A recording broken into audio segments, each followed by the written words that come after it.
Hey everyone, and welcome to Already Cancelled. I am Peter, that is Connor, and Merry Christmas slash Happy New Year, depending if you're watching this early on Patreon on Christmas Day or you're getting this on New Year's Day.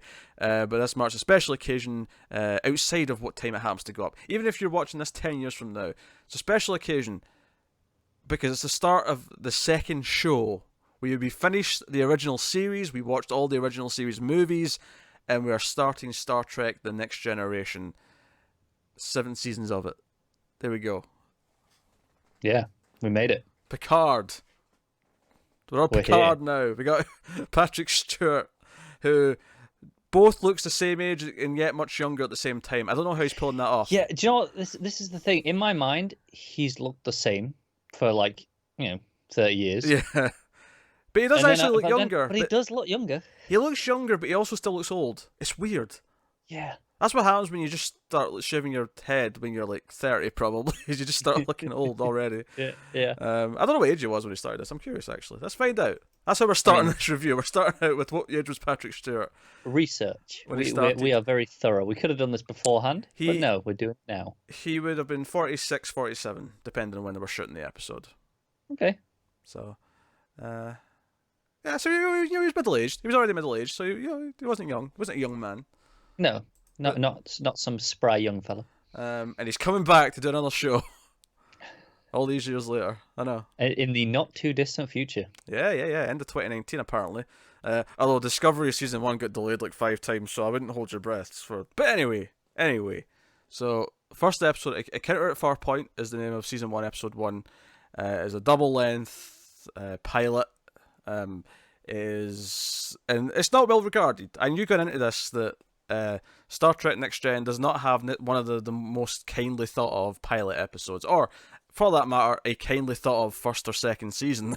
so we're getting into the deep end here, and I know we have to trudge through some of the weaker elements of the show before we get to when it gets good, because I know a lot of the big stuff that gets really good in Star Trek Next Gen is season 3 onwards. That's when it kind of picks up.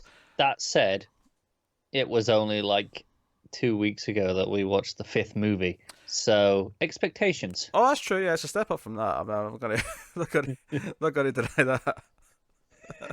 So spoilers for the episode. I know we usually don't do spoilers for episode 1s, but given that this is continuing from, and you're all here, you know what Star Trek is. Yeah.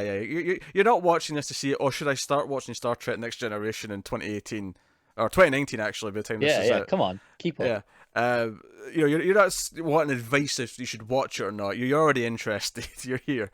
So, I guess the first things we talk about is just general things like new suits, new ship, set designs, that kind of thing. Yeah. All the fresh elements that are different. You can tell they were proud of, because obviously we're not quite at CG for everything yet. Obviously, we're still in the 80s TV, but. The model ship in this is a lot fancier than the ship they used in the original series. They've got all these lights on it. It looks very, detailed. Yeah, it is worth noting. Presumably we are both watching the remastered version. Yeah, but they didn't redo this though. No, but I don't know if anything's been touched up. I don't know. I've seen some of season 1 before it got remastered. I don't. It's not like with the original series where they just completely redid some of the effects because they looked like dog shit. Yeah. I think the model work. They might have cleaned up some matte lines and things like that. I don't know, but the ship itself, I don't remember looking any different. Okay, fair enough. People can correct me if I'm wrong in that, but it looks like what I remembered from seeing it looking like. So no, fair enough then. So I think compared to original series in terms of remastering, it was less to do with doing any new effects. It was more just about cleaning up the image and making it look good and color timing and yeah. And it is considered one of the best remasters of anything, though, isn't it? Both the original Trek and this are great. And when they're finally getting around to giving the hit television show Buffy the Vampire Slayer that treatment, I'll be singing for joy. It's not happening. Note, hey, when that new show comes out, they'll have a reason to spruce it up. No, they won't. You shut your face. But notice how it's still in its original aspect ratio. They didn't crop it to fit your modern TVs, right? Yeah. It's left intact. Just high quality is good. But yeah. So what do you think of the ship? Yeah, it's cool. I like the ship design. Yeah, no, it's It's pretty sleek. it's pretty sleek. Um, it's taken a while to get used to. It feels a little bit flattened from what I'm used to. It does, but at the same time, it feels bigger and it feels a bit wider. Sure. So it almost looks like it's stretched out sideways though because of that, because it's flatter Yeah, and wider. So I'm just getting used to the new design a little bit. The bridge is a lot more spacious looking. It's a lot more comfortable. luxurious. Yeah. Yeah, It's got kind of this natural kind of upper ledge sort of behind the captain where there's no stairs. It just kind of slopes up and it looks yeah. kind of slick. That said, they have like a second bridge, like the battle bridge, which looks a lot more like the original series' bridge in terms of the layout. It's a bit Yeah. smaller. It's a bit it's got the railing where the kind of thing. Mm. It feels a bit more like a classic Star Trek bridge, but no, the bridge is cool. What do you think of the onesies? Yeah, I have to imagine there was a great pressure on this show for any of the actors not to gain even a little bit of weight because that's gonna show. it's going to show on those Jo- stupid things. There's a point in this episode where Picard says, "Oh yeah, when we were wearing those costumes," referring to a military outfit, Yeah, yeah. like a military uniform. Sorry. Um, He said costumes though. he said costume. I said outfit felt wrong. A uniform, right? And he's like, going, "Oh, those silly costumes." I'm like, really? Like, I mean, you can put an outfit like that into any time period, and it still looks respectable. The point he's making is what people were up to when they were wearing them. Not No, I get that, but the choice, I think the word costume is very notable. Where you you're not helping, you're just highlighting your own flaws.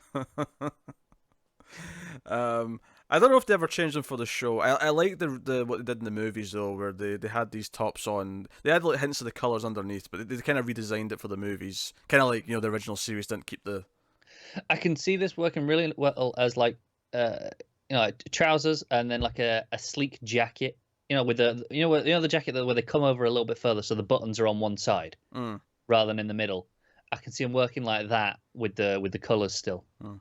Well, you have to talk about how they've changed the colors, because before the gold was the captain and like Yes, certain officers. Blue was like science and medical, and then the red shirts were engineering and sort of general. busybodies. Yeah.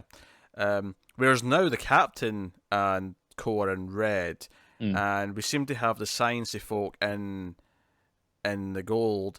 And I think we didn't see the doctor in hers. She was in blue or green. I want I to think say. it was blue. Blue or green's medical, whatever one it is. Yeah, she we saw her at the at one point when she came up onto the bridge. Oh, I think uh, Troy was in blue, I think. Yeah, Yeah. So I don't know. I'll get a feel for what color means what exactly. But it's weird that they've all switched that around. it is. I kind of hope that I get an explanation. I don't know if we ever will. I feel like there'll be one of those encyclopedias about Star Trek that someone's written that'll have a reason. Yeah, I'm sure Star Trek Wikia could help me out here. There'll be a novel. There'll be a novel dedicated to explaining why the colours swapped around. Almost certainly That feels like a Star Trek fandom thing to do. does. So we have Data on the ship. Data, as pointed out, but a cameo that I did not remember. Because I've seen season 1 before, but it's been so long I don't remember any of the episode plots. Right, like I remember nothing. But yeah, McCoy shows up, and it's a really weird, like tacked on scene where they just say Data's on an assignment showing an admiral around, and then it cuts to like him with like and obviously McCoy. They've got old age makeup on him, Yeah, and it's like, oh, you're like 120. Because I said 137. yeah, because I said in the last one it's like 70 years in the future, and I'm like, oh, that kind of adds up, I suppose, given that he's meant to be about 60 or something like that, and Yeah. in the movies at that point, and then the original, crew, and I'm like, okay, so human life expectancy is a bit better. All right, noted. Yeah. He's an admiral. That's cool. And I actually did like the dig that he makes at Data, where he's like, "You sound like a Vulcan." And he's like, "No, sir, I'm an android." It's like that's almost worse. And Yeah. I'm like, okay, they're cracking the joke out the way that he's kind of the fill-in for Spock in the sense that he's the non-human Except in this case, what makes him different is that he wants to be human. He respects humans and sees that as an admirable goal. Yeah, this scene it's just so weird, right? With McCoy, I'm like, why? Other than because, oh hey, look. Let's have a cameo, yeah. It's funny because I like it for the nostalgia and the touching passing of the torch kind of element to it. And I like McCoy cracking a joke because I like McCoy. But it does feel weirdly kind of just shoved in. It's like, hey, look, this is Star Trek, we promise. Yeah, it's kind of weird, but it was nice to see him, so I'm not going to complain. Yeah, that's fair enough. Give him my fan service one scene. It's okay. Yeah. I'll take it. You got Data, but you also have Worf. We have a Klingon on the crew. Yeah. There's not a whole lot of stuff in this first one that kind of goes into like his differences. There's a couple of times where he goes to fire like first, or he complains that he shouldn't be abandoning the captain because he's a warrior, he's noble. Yeah, he's Klingon, and he's like, no, son, you're Starfleet now, doing it our way. But yeah, so we have him. We have Geordi. He's got the visor. He's blind, but you can see all these. You can see infrared and other spectrums and shit. Yeah. Through his visor, and they set that up. Obviously, I mean Picard himself. We have to talk about how he's different from Kirk. I think watching this episode, I didn't realize that when this show starts, how kind of cold and how he's kind of a dick. He is kind of a dick. Yeah, he's a dick to Riker when Riker first comes on board. He actually avoids looking at him and just kind of like gives him orders over his shoulder. He's kind of a dick to everyone. Yeah, he hates kids though, so I can relate to him. Yeah, I mean, I'm on his side in that one. It's kind of funny because Kirk was like, he always kind of wanted the family life, but he just, he chose duty over it. Whereas with Picard, at least so far, it's like, no, he never wanted that. Yeah, this was an excuse not to have to do that. Yeah, because he's like, yeah, I hate children, but the stupid Starfleet give me a ship with children on it. How dare they? Which is also different, actually, is the idea that there's like families on board the ship now. It's not just a military or vessel or whatever. So that's different. That's true. So we have that. We have what's her face? Crusher, the Doctor, who does disappear for one season, but she's here now. They wanted a different Doctor, and then she came back. It was a whole thing. We'll get there. We'll get there. Yes. But she's likable enough.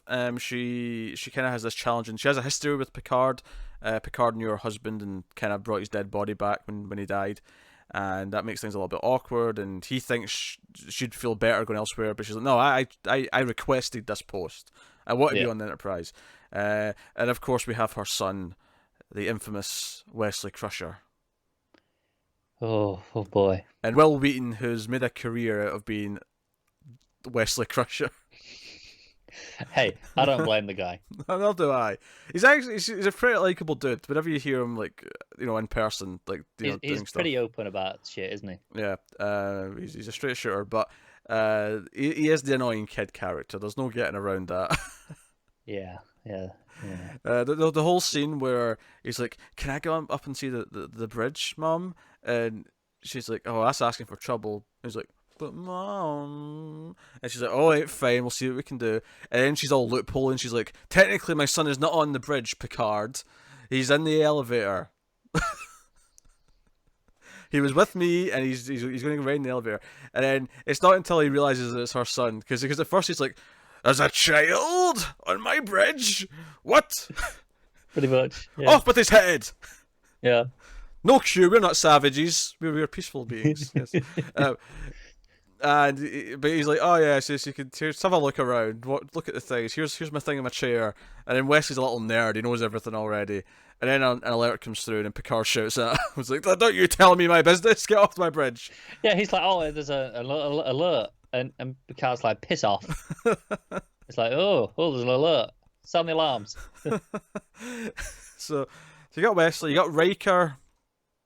Now, we were warned before we watched this by a friend that Riker doesn't know how to sit in a chair properly, but he didn't do that this episode. There was no sitting down. Well, no. There was a scene of him sat down. There was, but we didn't see him he was already sitting down. sat. Yes. I was very disappointed when it cut to that. We're anticipating shots of him where we can clearly see him sitting down and how he does so. Looking forward to that. The interesting dynamic between him and Picard so far is that he's very... You know how we always joked in the original Trek that Kirk always goes on the away missions? when it feels like It's something like, that the captain shouldn't do. yeah, Well, it sounds like Riker believes this in what we say, and he is there to enforce that Picard will not put himself in harm's way. And Picard's all, "Oh, you're going to disobey your captain, are you? You're going to not let me do what I want, you little shit. We'll see about that." Picard's just there going, just let me do my thing. Sit there in the chair and do nothing. Do what I tell you. You don't trust your captain because he makes him do the manual because the saucer separates from the rest of the ship at one point. And they're very proud of this because we get the long, breakup scene of it, and the It's music, kind of cool, to be the fair. main theme's playing. It's all of. I will say I thought it was almost a disappointment to follow the bottom half of the ship after that. I thought the saucer was cooler on its own than the back half, which was just this little. There was like a tripod without a camera. It looked really depressing. It looked empty. It did, Whereas yeah. the saucer on its own's a flying saucer. That's cool. That is cool. I'm just saying. But yeah, so he does a manual thing. This was actually one of the weakest scenes in the episode. I thought was the scene where he makes Riker manually reattach the saucer when they're above Yeah. Farpoint. And the reason why I thought it was weak is because all it really is he doesn't even do it himself manually. He's still commanding Geordi or whoever's on the bridge at that point to actually do the commands, and he's just like occasionally saying things like watch your curve, go down -3 degrees. It means nothing. It means absolutely nothing to us. And it's just lots of shots of the ship reconnecting, and then everyone sort of cheers for him afterwards, like, "Oh, that was impressive! You did that really well." And I'm like, that wasn't that impressive. Like, if this was to sell us and how good he is, it didn't do any of that. Do you know what part of the problem is? Okay, what was the advantage of having him do that versus just a computer make the calculations and then the same people? Oh, You know, yeah. The only important part of this is that Picard makes him do it for no reason because he's testing him, or he's It's a dick. He's making him step up, right?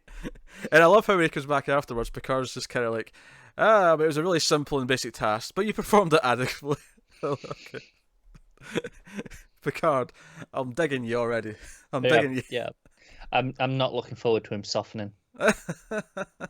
No, I'm okay with Picard softening. I think that's your arc, is he comes to love his family on the ship. It is, but I feel like I like him more as a dick. So you have that. Yeah, you have Troy, who's there to tell everyone what people are feeling.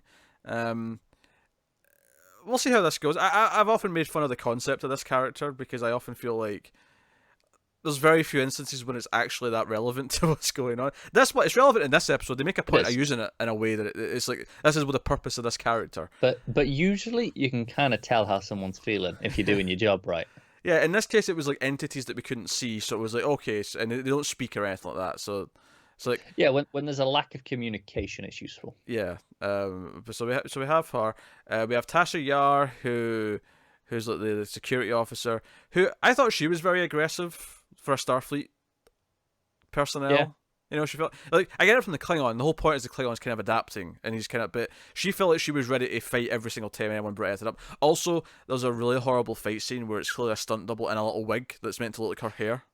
Yeah, it's bad. Did you notice this one? Yeah, that it might have even been a man. I'm not like, not that it really matters, but it looked like all of a sudden it was like a different person with this wig on. Yeah, body type and was not really that similar, was it? No, it wasn't even close. But so that was kind of rough. But yeah. So I think we went through the main cast. Oh, we didn't really mention Data too much. So what do you think of Data?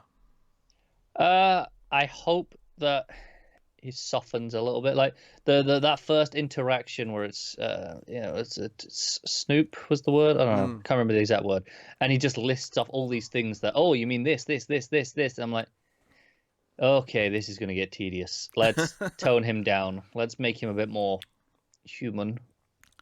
Sooner rather than later. I'm sure that's the arc. Yeah. I like the interaction though when they're with Q and he makes Data like repeat part of the conversation. I like that use of him. Like he's always recording everything. They can. Yeah, sure. That's fine. Yeah, they can make him regurgitate anything at any time. That's a neat trick.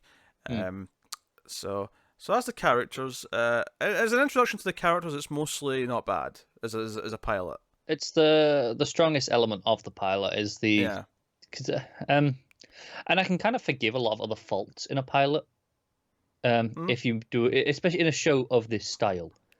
Yeah. if you can give me a solid introduction to the cast. I think I almost wish it was paced a bit differently. I don't know if it actually needs to be a double necessarily with the plot they've got. I think it's too long. But my big problem is that it feels weird pacing wise because I thought we like went into the brunt of the Q shows up like 5 minutes in, right? We don't even have half the crew in the ship yet. We don't meet Riker till about half an hour. Riker, Geordi, Crusher, Wesley. We don't meet until we get to Farpoint. We see them in Farpoint after we go through a lot of stuff with Q. And right away, we're into this debate where Q's like arguing with Picard on the bridge, and he's like doing all the costumes and all that. And of course, we complain constantly in Star Trek, the original series, about godlike figures. Now, Q, I know, is a recurring character who comes back, and people do end up quite liking him. But in this episode, he feels kind of just typical godlike being. Yeah, in I don't Star Trek. hate this episode. It's very much a godlike figures episode, right, from the original series in terms of its plot. However, I forgive it a little bit more than I would have done in that show, in the sense that, okay, this is your first episode. I don't care what the plot is so much, as long as you're introducing me to the characters. It's basically saying here's a typical episode. Because I know Q's kind of this mischievous character who kind of messes with them every so often. I don't remember seeing any more of his episodes because I never saw past like season 1, maybe early season 2 from what I watched before. And again, long time ago, I don't remember a damn thing about anything. But I like the debate that he brings up. He wants humans to prove that they're good. Although he goes so far to feel like he's not he's being quite savage and just intentionally being trickstery to mess them up. But at least for a first episode of a Star Trek show, I like the idea of posing that are humans actually any good? Because the whole idea of Star Trek is that we have gotten better, and we're in this better version of the future where we have advanced and we have grown up, as it were. So that's an interesting question to ask in the first episode. I think it gets to it far too quick. I didn't like the teleportation to the battle arena, like court conceit. I just don't like that as a concept that much. No, I'm with you. Like, who are these random characters? They're probably not even real, which is fine. Also, I think I saw the actor who plays Sang Shun in the Mortal Kombat movie in that scene. It looked like him. He sounded like him, at the very least. I mean, it might well have been. I'm going to look up. I wouldn't recognise well enough to know for certain. Is this the dude? Hold on. It is. It's him. It's Sang Shun from Mortal Kombat. I will say, I think they are all real, though, because doesn't Troy say a thing about them being all real? She might have done. Maybe I just don't remember that line. I think she did. Yeah, no, that's fair. Yeah, and we meet them, and we have this character Zorn who's on the Farpoint, and something shady's going on where this planet or this station can just make anything you want. Like apples appear out of nowhere. Crusher's looking for like a specific fabric with a design on it, and then the exact thing she had in mind just appears, and it's like, okay, so we have that, and it kind of sets up, and the whole episode builds up to the idea that there's actually a creature underneath the station that the people of the planet are kind of abusing, and this creature's mate shows up at the end, and then of course the Enterprise and Picard help. They clear the area and they get rid of the buildings, and then the two beings can and I like the idea of it's these two giant aliens that are jellyfish in love. They're giant jellyfish. The jellyfish is at the top of the jellyfish with a spaceship. That's essentially what they are. What I learned here is that jellyfish, not as cool as sharks. Whales. Oh, I said sharks. I'm tired. You ruined your joke. Yes, I did. You ruined your reference. I know. I'm tired. As soon as I said it, I was like, that's not right. Yeah, no, sorry, you ruined it. Yeah, I did. And that's fine, and that's what proves to Q that it's, But I have to admit, the plot isn't really that good or that interesting. I think the biggest problem with it as well is that they're given this, like, ultimatum or this deadline. It's like, you've got 24 hours to prove humanity's not worth taking, or I'm going to just take you and your ship, and that's you're all, prisoners, and you've been tried for being awful people, basically. I never really felt, once that's laid down and then they go to Farpoint and they meet the rest of the crew and they're investigating things, I never really felt there was any urgency. It felt there was hijinks, as if there was no timer, as if there was nothing to worry about the whole episode. You're right. The timer being there is a staple but usually they at least pretend that the timer matters. Yeah, you just have to act like it matters. But it felt like no, we're doing hijinks with Wesley Crusher in the holodeck, which is fine for him in and of himself because he doesn't know about this. But he comes out and there's a whole joke with Picard, like being annoyed at him for being wet. Picard, you've got things to be worried about right now, rather than going around grilling kids in the face. As much as I enjoy it, I think he just shows us really how much he hates kids. I enjoy this. I enjoy this greatly. I feel like the writer of this episode grew up and he watched that kid episode of the original series. He's like, you know what? Every kid in this is going to be awful, and Captain's going to hate them all. Two writers on this episode because I know this because it told me. Yes. It told you. Yes. No, I keep a database of all the TV that I watch. Yeah. And I was updating it this week, so I actually just updated the original series one. Oh, the so writers from the original series? Well, one is Roddenberry himself. Oh, cool. And the other is DC Fontana, I believe was the name, who popped up a lot when I was going through the original series. Oh, that's cool. It's cool that some of the same team came back then. Yeah. It is interesting to note though that when it gets better, it's probably moved on from people from the original show. Probably, yeah. Because I know Ronald D. Moore, who did Battlestar Galactica, worked on this show as a writer from somewhere in the middle. So I'm not saying it's all on him because I don't think he wasn't running it, but no, but it's the idea that that's what this really does feel like an episode of the original series, just with a different with a different cast, different characters, yeah. But in terms of its plot, it's kind of just one of those, right? And I think it shows. I mean, that's what it's the same writing crew, which I think like is fine for the pilot. I think because everything's new and shiny, we've got all these other things to talk about, like what are the characters. I mean, we mentioned the holodeck. We've not even talked about the implications of having a holodeck and how technology's moved on yet, but.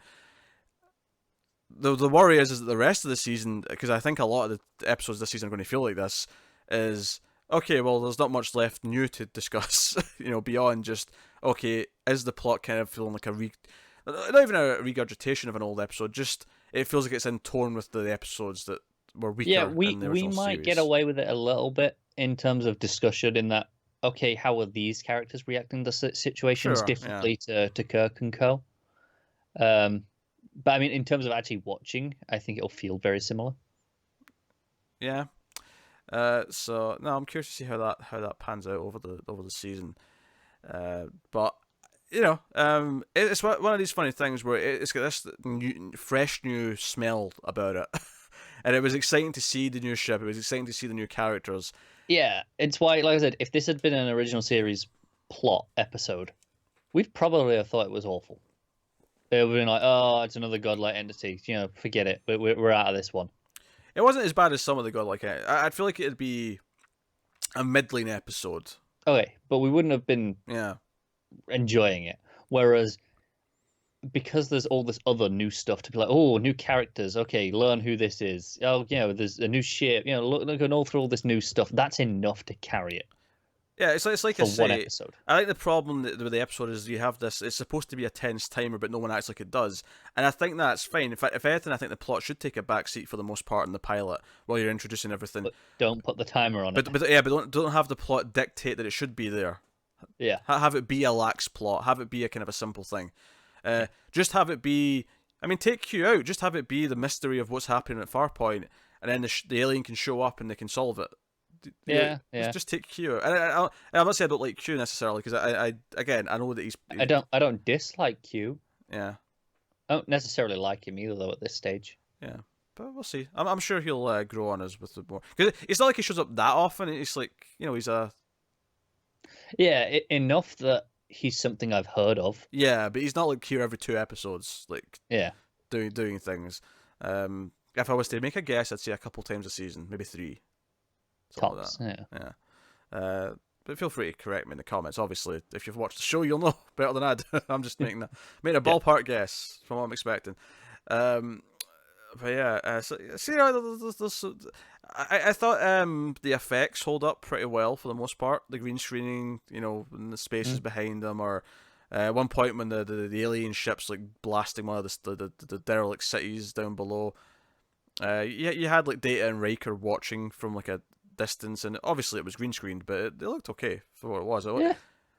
Like, it feels a lot slicker than the original show, and I suppose that's to be expected because it's 20 years later, but It feels slicker than I would necessarily expect from this time. Like Yeah. this could be a lot rougher than this, and I'd give it a pass just because, well, it's from the 80s. Yeah, Yeah. for a TV show in 1987, I think the effects are actually pretty slick and hold up. Yeah, I agree. And we'll see if that holds up throughout the duration of the show. I imagine it would, but I mean, yeah. Yeah, and no reason to assume they'll slip at least. But sometimes they give the pilot a bit more attention. And they do, yeah. Because that's actually a big first show, and you want everyone to like it and come back for it. But no, so yeah. So I mean, I don't talk too much about the main plot that much because the main plot's kind of just there, just not that exciting. It's very straightforward. Yeah.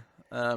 It's more about meeting the characters and how they interact. What how do they function with each other? What is the relationship between certain characters? We never even mentioned that Troy and Riker have got a history, Yes. a romantic one even, already implied, where she's flat out like talking to him in his mind when they first meet on the ship. Mm. It's like, oh, do you remember when you left there? Yes, I didn't want you to leave either. And it's like, okay, Yeah. all right, we're already doing that. Interesting. And it's presumably going to be awkward, and Picard just like, oh, good, you already know each other. Yes, yeah. Well, again, I like Picard in that scene. He's completely oblivious. Yes, which is which is good.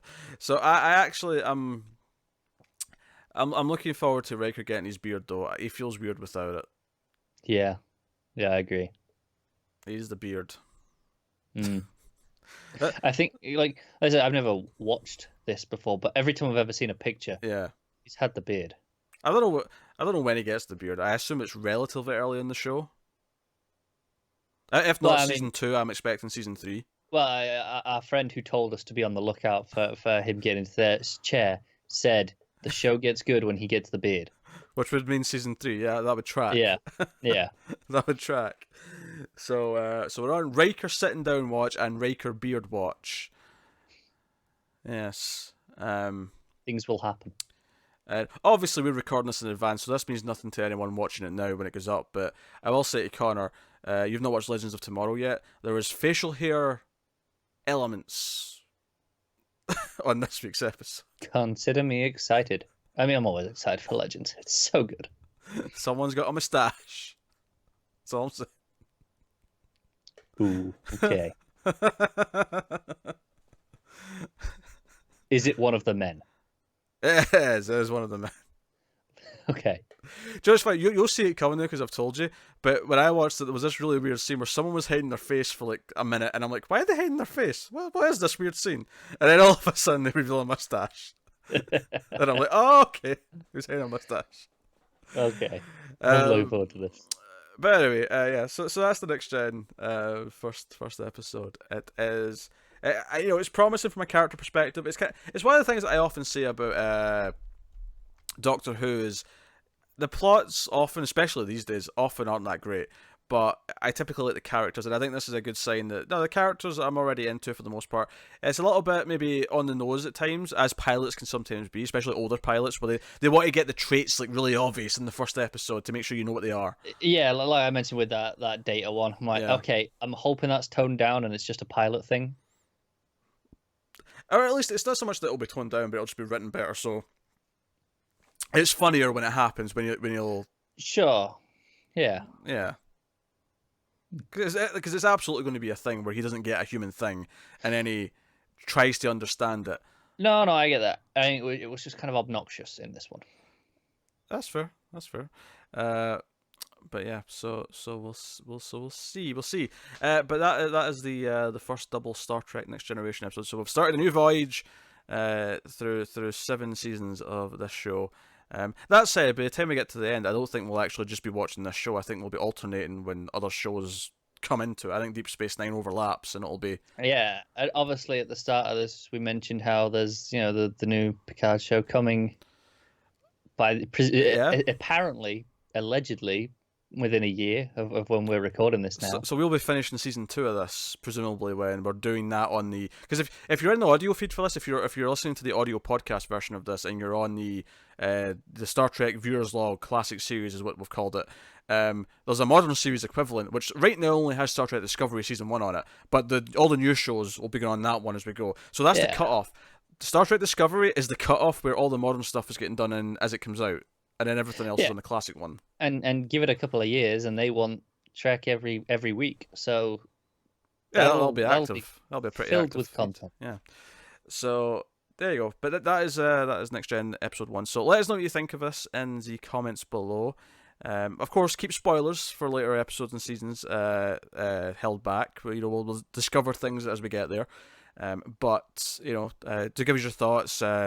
If we're right in saying that season 3 is where things get good, and we just need to power through this early stuff. Don't tell us it's actually season 5, because that'll be really disheartening. That'll be upsetting.